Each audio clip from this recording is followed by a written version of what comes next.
Hi everybody, Mike McConville here one more time, Stratford, Ontario, Canada for StringTechWorkstations. There's a couple of pretty interesting pieces in the shop today. Sorry, my voice is kind of froggy, I'm just getting over a head cold. This is a beautiful Gibson ES355. So it's essentially a 335 with bling, you know, with the gold hardware and the real big block pearl inlays and multiple bound mitered headstock, split block inlay in the headstock, the logo. Anyway, Jim drove up from upper state New York about a week ago, I guess it was a little over a week ago, because he could not keep this guitar in tune. And you could see, you know, there's been several attempts here at the nut, you know, and I noticed that in the last couple of Gibson customs that I did compensated nuts on. This one's definitely getting a compensated nut. That they tried to reduce the sort of friction at the nut by reducing the point of contact. So you can see that the strings don't disappear into a groove there. And that's all fine and well, and I think that's a good move, but that's not the issue, and that's not why you can't tune these short-scale guitars. You've heard me say it enough times before. You have to have a compensated nut to get these things to behave. Anyway, you've seen the compensated nuts in a nutshell video, that says it all. Anyway, gorgeous guitar. We'll bring it right up to snuff. I'm just getting ready to heat up that nut, and as you've seen in previous videos, we'll score that lacquer all the way around. I've removed the pick guard, the tailpiece, the bridge, and of course the truss rod cover and all. I can get that feeler gauge under there, right? And it stops right here. And this is the point I'm trying to make. That tendon and mortise, this portion of the neck needs to be dressed. And there's no doubt about it that this is a high-end Gibson. I'm sure that this was done with the fancy CNC fret dressing machine. But you can see this is an issue. And you got to remember, too, that with no string torque on, you're still getting that. So when you put the actual string load on, this is even more extreme. Anyway, we're going to take care of that. I just wanted to show you that before I get started. I haven't touched this guitar yet as far as frets go. So the whole thing is masked off. Okay, I wanted to get the right angle here. I've got a light in my left hand just to show you that there is indeed fret wear right up to about the 9th fret or so.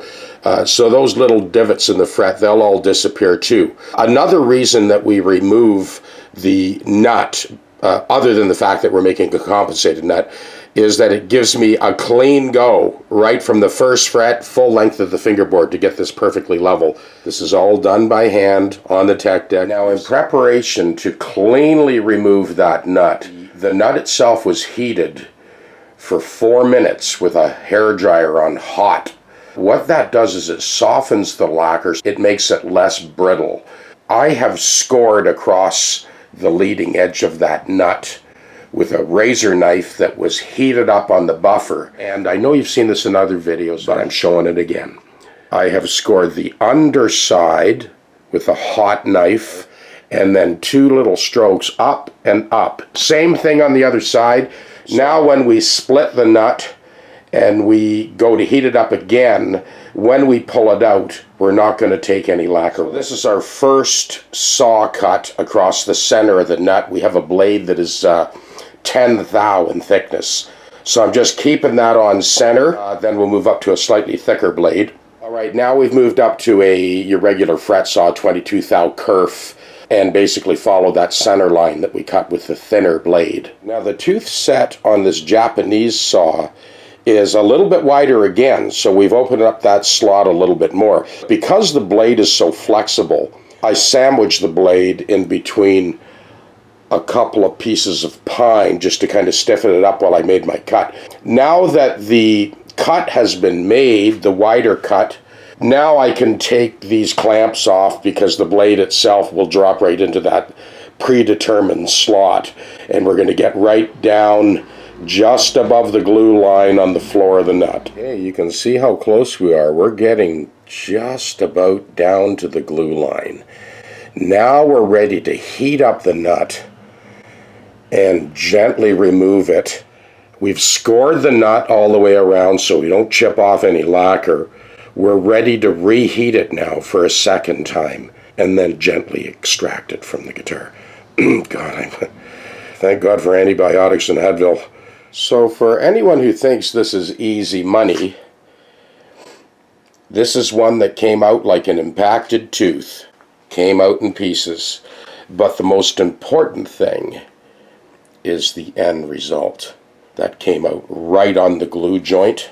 Yeah, and to put things in perspective, I've spent about an hour and 15 minutes just getting that nut out of the guitar. We still have to make the compensated nut. There's lots more to go yet. But we're through the danger zone, and there you go. Another play-by-play. All right, now it's all cleaned up. We'll get ready to prepare the press fit compensated nut blank. So how many guitar techs does it take to change a light bulb? Oh, just one, and 50 more to say, I could have done that. I guess the point I'm trying to make is, yeah, maybe you could have done that. But if you think it's easy money, think again. I'm sure that these tutorials, in fact, I know that these tutorials are going around the world. That's the idea, is to help you guys out and to give you a little bit deeper understanding on how to approach this type of work methodically, peacefully, and precisely. I have got my compensated nut blank done. We've got that so that it is a nice, solid press fit in that slot. I have explained this in other videos, but I'm going to explain it again. There's a mechanical function of the nut on a Les Paul or true Gibson style headstock, because this actually goes below the surface of the fingerboard a little bit. What happens is when you exert the string tension, the whole headstock flexes and butts up against the nut. It's very important that this nut is not put in loosely because it could result in a broken headstock. So I just wanted to make that clear. I have mentioned it in other videos, but I'm mentioning it again. The headstock will flex, it will pinch up against the outside of the nut, and then that tension will be deflected to the end of the fingerboard.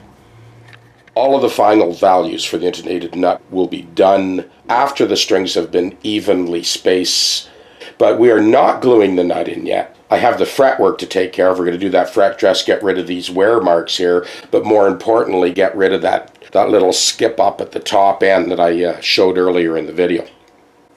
Sorry, I sound like somebody else today. This head cold has got me good. Okay, so what we got there now we can work with. We can recrown that and buff it out, and now we'll be able to drop that action down without getting any rattling on the top end. Frets are now leveled, recrowned, and polished at that neck junction, and every single trace of fret wear is gone.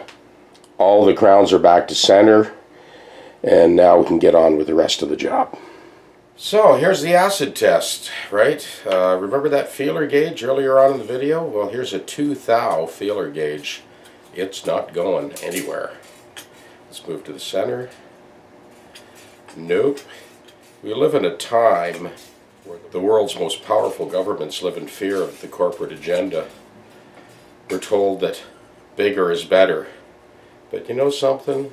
Bigger's not better. Better is better. That's now perfect. I didn't have a $130,000 fret dressing machine. I did this by hand on the tech deck, like my students and like the tech deckers around the world are doing. And so I rest my case. One more thing that kind of makes me a little suspicious, and I haven't verified this yet, but I see that G-string saddle has gone all the way back. It's run out of real estate. Not too sure if we're going to have to pull that out and flip it or not. We'll see as we move along. I've removed the pick guard, the tail piece, the bridge, and of course the truss rod cover. As always, we proceed with extreme caution with any guitar, but especially a guitar of this value. So the whole thing is masked off, and really, when you think about it, you know, musical instruments by their inherent fragility are always susceptible to damage. Just doing simple string changes and stuff. And that, once again, was the thrust behind the StringTechWorkstation.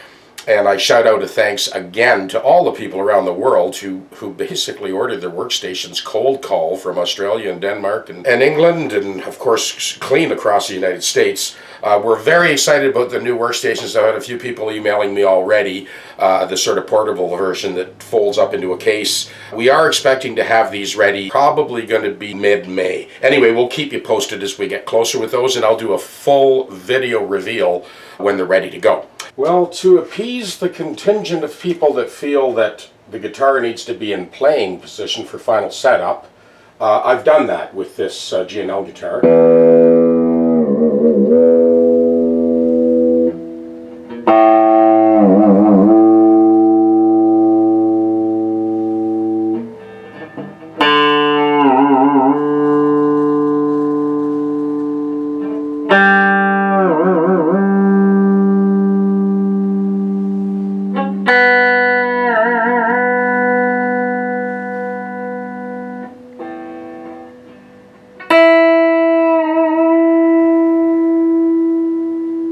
Voila. And here is yet another reason why you just gotta love Leo Fender. I mean, he probably figured out after he sold out the Fender name to the corporation and kind of stood aside, I think he figured out pretty quickly that he was born to build guitars. Nothing was going to stop him. He couldn't use his name, but he has this subtle little G&L Comanche by Leo. You gotta love that. I have to say that the machining for this tremolo system and the way it works and the K value of the springs and how it balances, it is phenomenal. This guitar totally behaves itself. You just witnessed that a second ago when I showed you the tuning. Those pickups were set up perfectly from the factory. I did not adjust them. Anyway, we did put a compensated nut on this one, so this is 10 to 46 strings, just like Jim's ES355 over there. The other thing I have to say about this guitar, another shout out to Leo, this guitar did not need to be leveled at that neck to body junction. It was perfect. And you saw on that Gibson guitar, you saw me slip that feeler gauge underneath. It did need to be leveled, crowned, and polished at that top end. Not the case with this one. It came right out of the gate perfect. Now, it did need a fret dress to get rid of the fret wear and stuff, and I did do that and buff them out. But both these guitars now are 100% perfectly in tune, and they both play as smooth as silk. Here's a couple more simple tricks for the tech deck guys out there. This is how I orient the guitar when I go to change strings on a Strat or Tele where the strings go through the back. Yeah, it just kind of holds the guitar in the right position and feed those strings through and then flip it on its back and then get on with the rest of the job. Here's another tongue depressor trick. I basically put that in under the plate. So press that in for the final time.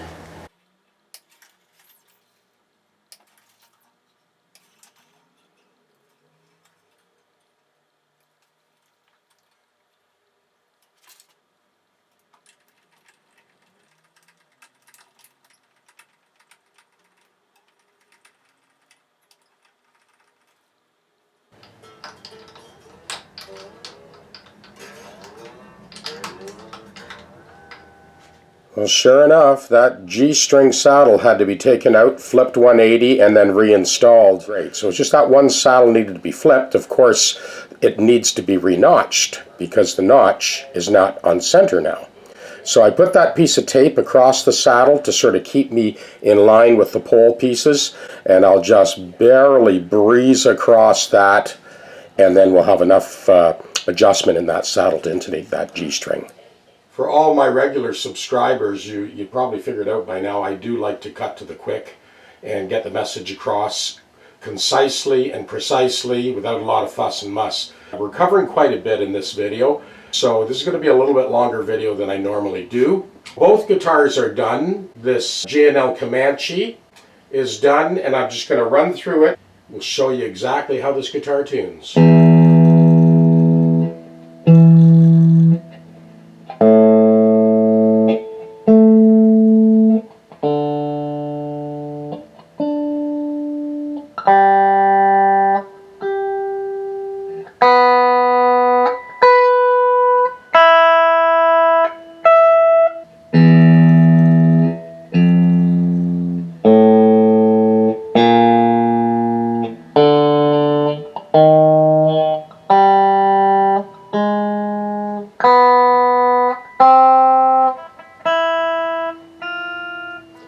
9th fret. So 9th fret on the A string. 9th fret on the D, and corresponding octave. And 9th fret on the G, corresponding octave. 9th fret on the B string, corresponding octave. 9th fret on the 1st string, and octave. Open string and 1st fret notes.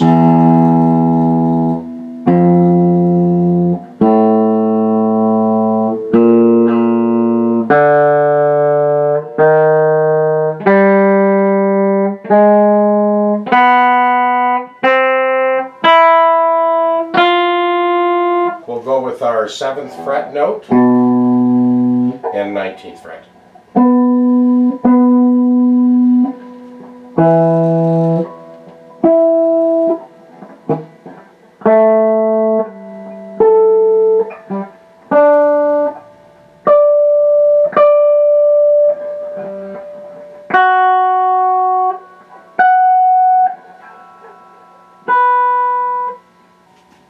And there's our 1st string. We'll go with A sharp. For some reason this tuner doesn't want to pick up the B. So A sharp and A sharp. And this guitar is further proof of Leo. He just never stopped right to the end. Look at the fit on that bar. It's just a press fit. You move it, it stays. It just presses in there against that nylon, and beautiful. No threads. Love it. He's the guy that came up with the split post machine head. He didn't abandon that one. He knew what he had. But what he did change in this is the machining. Instead of the original hourglass shape, it actually tapers. It's thicker at the top and just tapers down to a thinner diameter at the bottom. The strings just lock right on there. I love this. The guy just never stopped right to the very end. He was an innovator. Rest in peace, Leo Fender. You've done your job.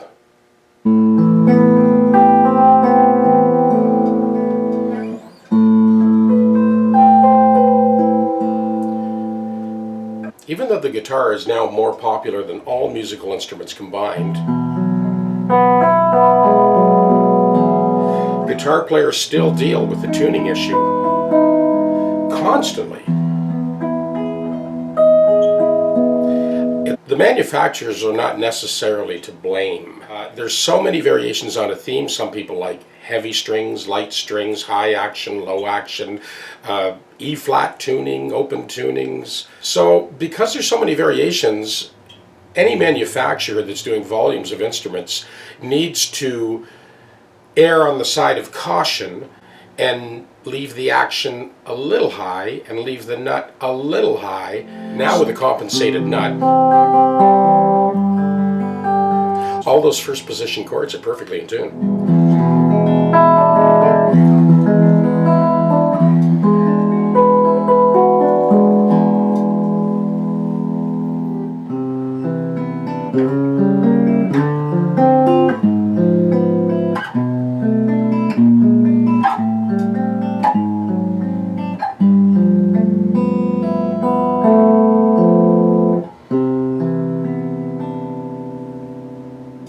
Listen to the action on that trim.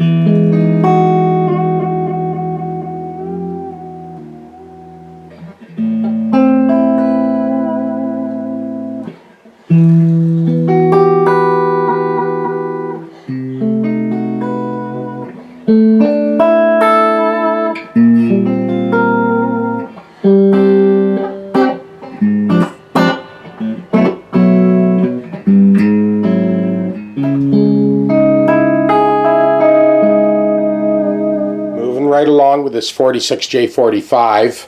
Because the neck angle was changed slightly, I've redone the fingerboard surface. We're doing a complete refret on this one to get that neck to body angle perfect for the right saddle height.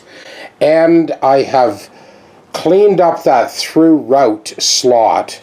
I have this small piece of rosewood that I'm actually going to fill that in. This is going to make more sense as we move along. I'm just going to glue in this insert.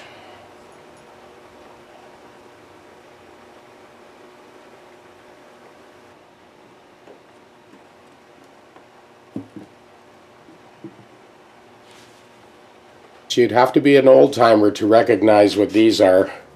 These are lead tablets that are used to melt down for Babbitt bearings. Babbitt bearings. Think about that one. Let's see how